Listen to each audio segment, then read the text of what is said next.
This is episode 303 of the Beyond the Food Show, and today we're going to talk about food freedom.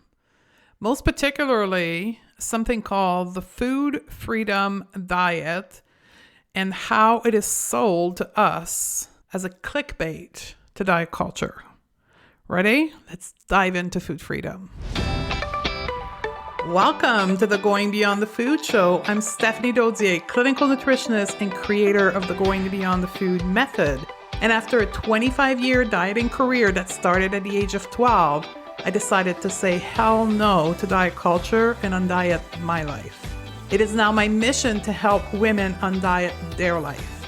If you're new to our podcast, be sure to grab our free podcast roadmap at stephaniedozier.com/roadmap. Ready, sisters? Let's do this. Welcome back, my sisters. It is officially December, most particularly if you're listening live, December 2nd. And that just opened the door to this whole New Year, New You BS. It is on. Now that we have Thanksgiving, the American Thanksgiving behind us, the wellness industry is about to unleash on us this whole New Year, New You. So if you haven't yet joined us inside of Unretreat, it is time for you to do so to protect yourself, your mental health, your emotional health, and your physical health from what's about to go down. A year from now, with Unretreat, New Year, but no new you in 2022. For those who haven't heard yet, you're new to the podcast, or you haven't listened in a few episodes, Unretreat is a brand new event that we're putting together for January 15th and 16th, 2022. And it is going to be a virtual retreat where we're going to do things completely differently than any other New Year, New You retreat you may have been to. This one is not about fixing ourselves. It's about creating the version of you that you want. So we're going to learn in there to master the skills of believing in ourselves.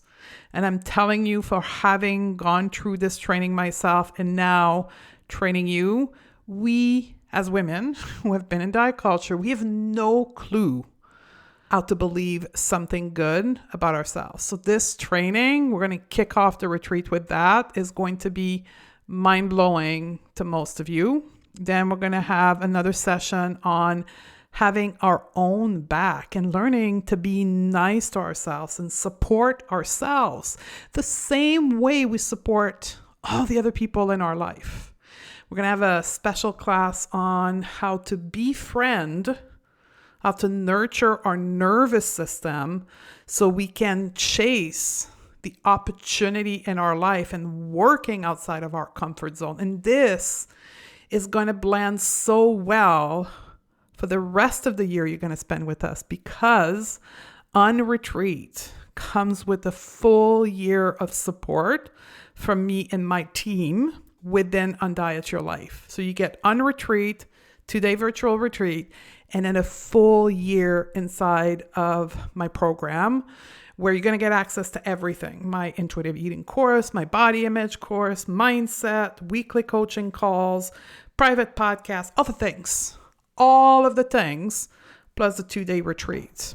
So all these little classes we're going to do January 15 and 16 is going to be the building block of the skill set you're going to use to dismantle diet culture out of your body, out of your emotion, out of your food, out of your body image, out of everywhere in your life. You're going to cleanse, that's wellness culture, you're going to cleanse diet culture out of your life. So if you haven't checked it out, go check it out. Here's a cool thing. And it's explained on the page that's linked in the show note, but I just want to highlight this. If you join anytime, so there have been people joining in November, if you join now, today, December 2nd, you get access to Undiet Your Life right away. And it's the whole month of December is on me. So I'm giving you a whole month free access to everything to get you ready. So when we meet on January 15th and 16th, you're like all in. You are not in a new environment. You're feeling comfortable and you're with me until December 30th of next year, 2022. It's pretty cool. And that's going to tie me into talking about food freedom, because at this time of the year, you're going to hear a lot about the food freedom and saying no to diet culture or saying no to dieting. That's only what they're going to say. They're going to say diet culture is not part of the lingo. You're going to hear a lot about saying no to diet and adopting a non-diet approach to give you food freedom. Maybe you've heard that already, right? Today, that's what we're going to unpack.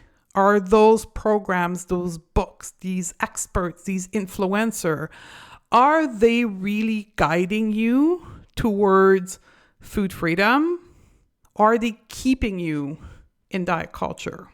The reason why food freedom is being pushed by diet culture and the weight loss industry, it's because the dieting industry is slowly decreasing. It's slowly, I don't want to say dying because that's too early, perhaps in 20 years from now, but right now it's declining in popularity. And we can actually put that into the bucket of factual information via two things. If you look at earning reports or revenue reports from, example, the number one company, the weight loss company in the world, Weight Watcher, for the last 2 years, it's been a steep decline from 3 to 5% in sales year over year. And I just want to note, when I looked at in preparation for that podcast, I looked at their revenue report and I didn't realize how big Weight Watcher was. Weight Watcher is a $1.3 billion industry. Just like take that in for a minute. So a 5% in sales decline is actually $65 million in revenue lost in 2020.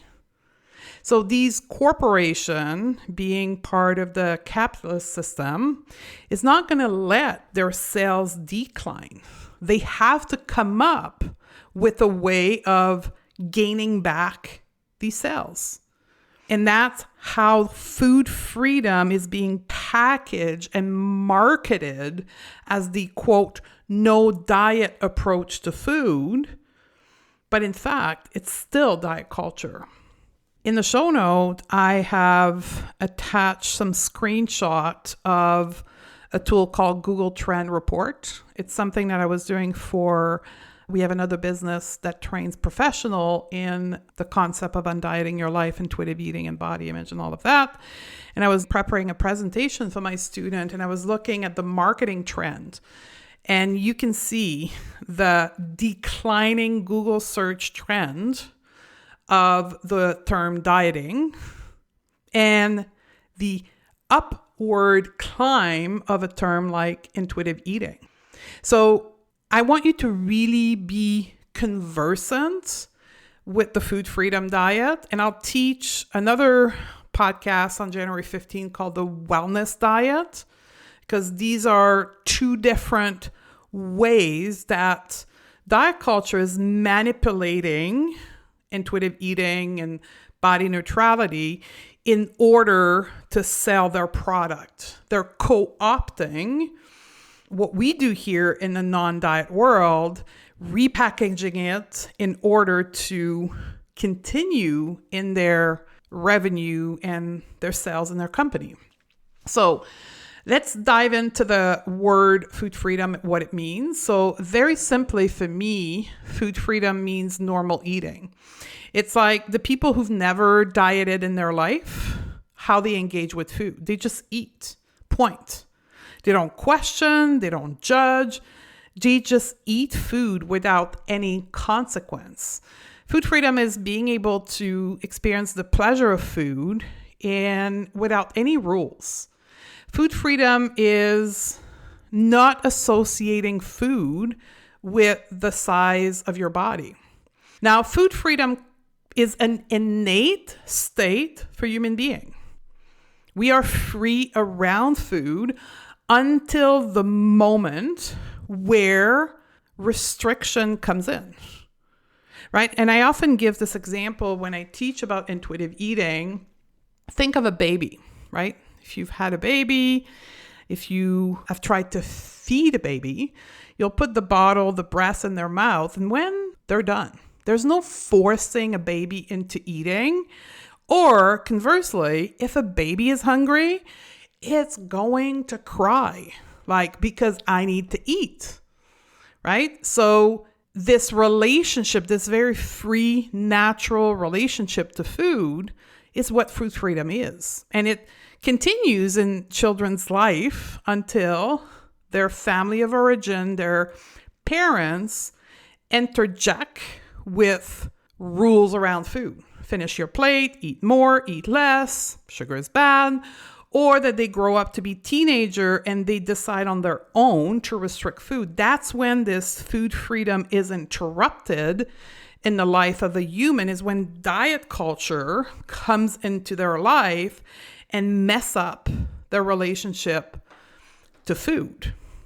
And in order to regain the food freedom, the natural relationship to food, for people who have had restriction or dieting, you need to go through a process of healing, a process of recovering a normal relationship to food. And that's what we call intuitive eating. Intuitive eating is a healing process, a science-based process that allows you to reacquire, to tap back in to your innate capacity to be free around food. The food freedom diet claims to give you all of this, right? The food freedom diet is packaged, marketed, messaged as we're going to give you freedom around food, but it really doesn't. It actually continues to maintain restriction, moral value, judgment around food. On the cover on the outside, like if you look at a book, it'll say food freedom forever. It'll package it as being this process to give you food freedom. But when you open the book, when you dig into the program, it's all about rules. So for example, the food freedom diets will tell you to just follow your hunger and fullness, right? There'll be the hunger and fullness diet, but only eat when you're hungry and stop when you're full. Because if you eat when you're full, that means something is wrong with you. Nobody should eat when they're full. And now you should think of my face, like I'm being very sarcastic here. So here's another thing that the food freedom diet will tell you. It'll tell you, stop restricting food. Eat only healthy food. Because who would want to eat food that is not healthy? Come on. So no, we don't restrict food. We expect you to eat just food that are healthy.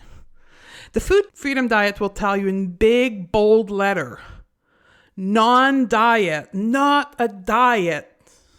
And in small letter, it will say, it's a plan. It's a light structure so you can meet your nutrition goals.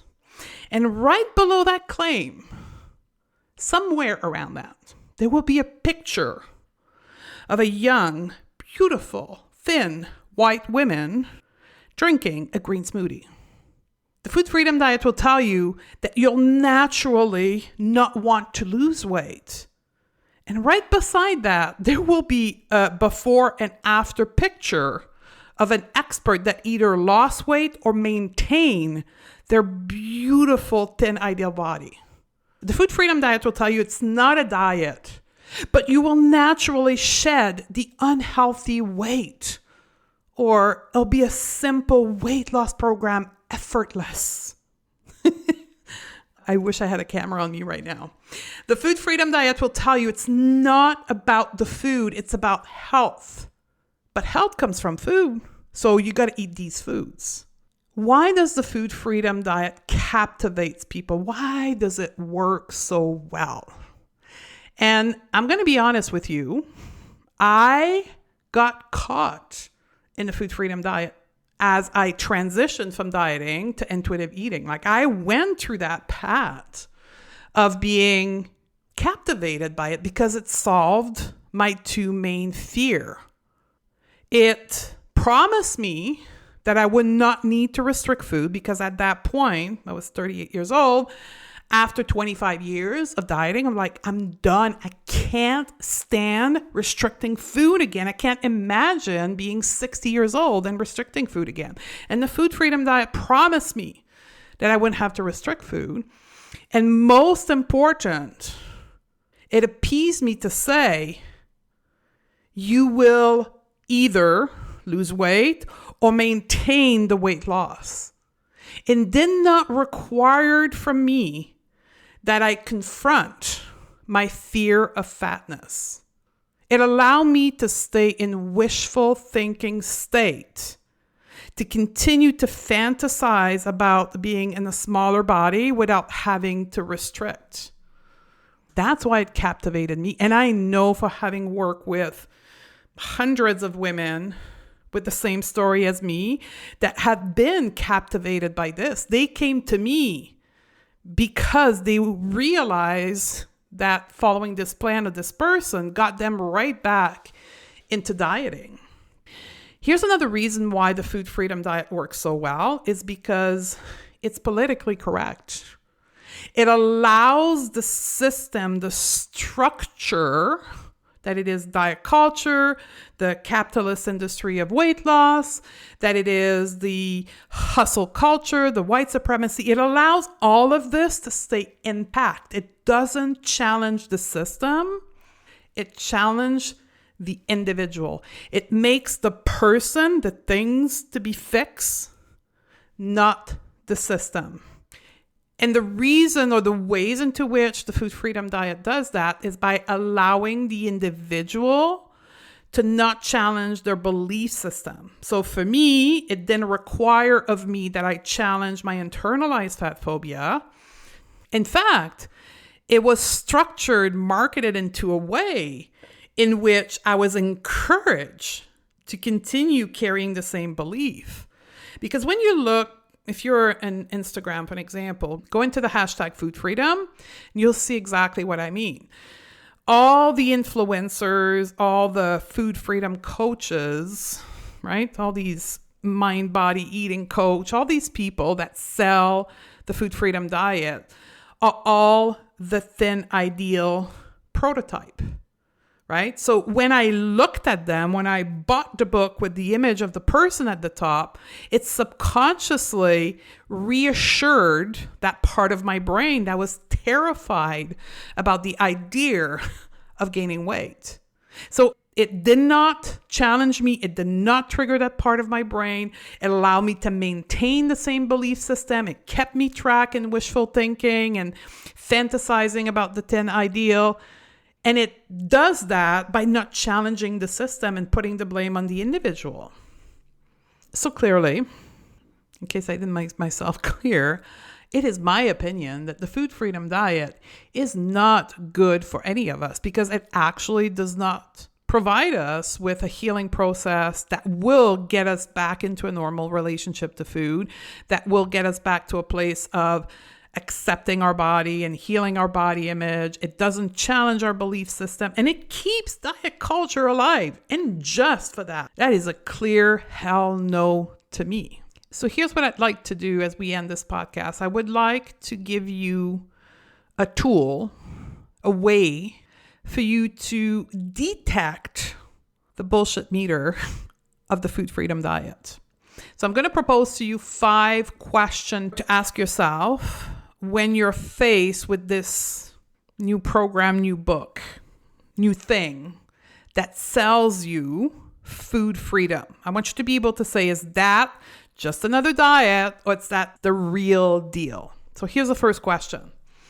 Does the thing, we'll call it the thing, could be a person, could be a program, could be a leader, could be an influencer. We'll call it the thing. Does the thing talks about fat phobia? Does it talk about the internalized fear of fatness? And does it provide you with a process to undo this within you? Second question. Does the thing label food in any way? Good, bad, healthy, unhealthy? nutrient-dense food. That's also labeling food. Does it label food in any freaking way? Question 3. Does it give you any structure around food? Does it tell you when to eat, what to eat, how to eat? Does it give you any shape or form structure around food? Does it teaches you that you shouldn't or do not have the capacity to decide for yourself what, when, and how to eat? Question 4. Does the face of the thing, does the individual teaching, does the expert, the influencer selling, presenting the product, are they using their privilege? That could be the size privilege, it could be the beauty privilege, if they fit society's beauty standard. Do they use their age? Do they use any form of privilege in order to amplify their credibility and the credibility of their product? That's a controversial one. Nobody talks about that, but it is a fact. Question 5. Is the focus of the thing, the teaching, the conversation, the marketing, the imagery, is it about food? Does it keep the narrative focused on food? That's like a gold standard of the food freedom diet. And the last question to ask yourself, this is more of a personal question. Are you choosing this thing because it allows you to stay in your comfort zone? Does it allow you to not confront yourself, to not confront your fear, your internalized fat phobia? Does it keep you in a form of food control? And that, for you, is easier than intuitive eating, than the stuff that I teach here. So think about this question. Ask yourself these questions when you see the thing. So what can you do instead? Like if you're not going to take part in the new year of the food freedom diet, what can you do? Well, very simply, it's about undieting your life. It's about facing your internalized, for example, fat phobia, right? Dismantling that at the belief level, challenging the system and the structure that is diet culture, that it is patriarchy, hustle culture, white supremacy, challenging the system instead of you being the problem. It's about embracing the healing framework that is intuitive eating. So with patience and time, you're going to recover a normal relationship to food, embracing the neutrality of the body, separating your identity as a woman from the shape, size, or beauty of your body. It's unpacking your belief system and embracing the possibility of you, of yourself. When you support yourself, when you believe in yourself, what are you capable of? No longer fighting for your limitation in the context of diet culture, but fighting for your possibility. That's what the other option is. Now, it takes more time. It requires more patience. And it requires to go within you where you've been avoiding to go all this time you were in diet culture. So if you're interested in doing that work, that's what we do inside of Undiet Your Life. That's what we will do with the Unretreat, January 15th and 16th. And then that's what we're going to continue to do in the whole year of 2022. So I'd love for you to join us. So with that in mind, I love you, my sister, and I'll see you on the next podcast. Beyond ready to shed diet culture from your life and become the expert at your own body? Awesome. Then you need to join Undiet Your Life program. Go to stephaniedodier.com/join and join us now. Undiet Your Life is the first program of its kind with the unique combination of mindset, life coaching with intuitive eating and body image. Find your freedom, reclaim your power, and take control of your time so you can refocus on what really matters to you. Join Undiet Your Life at stephaniedode.com/join, and I'll see you on the other side.